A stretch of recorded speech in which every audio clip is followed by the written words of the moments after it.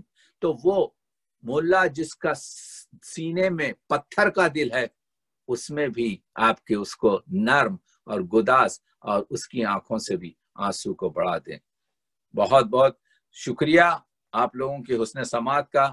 میں معذرت چاہتا ہوں، دیر ہو گئی آپ کے، مگر بہرحال لذیذ بود حکایت دراز تر گفتم. شکریہ. بہت خوب، بہت بہت ذرا نوازیہ.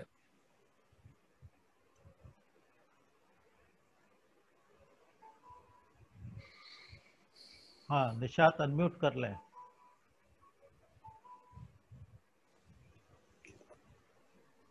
انمیوٹ کریں. ہاں جی. ہر خطرہ دریا میں دریا کی ہے گہرائی. ابھی ہم ڈاکٹر سید تقی عابدی صاحب سے بصیرت افروز، علمیت سے مملو اور سحر سے بھرپور خطاب سماعت فرما رہے تھے. ذرا نوازیہ. انا فی البیان لسحر.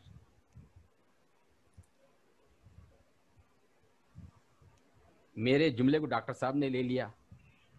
ہم آپ کی گفتگو کو اور سننا چاہ رہے تھے. بہت دلچسپی کے ساتھ آپ کے بیان میں ہم مسحور ہو چکے تھے. میں یہی کہنا چاہ رہا تھا، لذیذ بود حکایت دراز تر گفتم.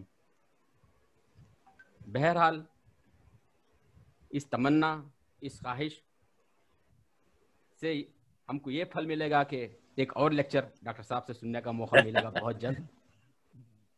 نقش ہیں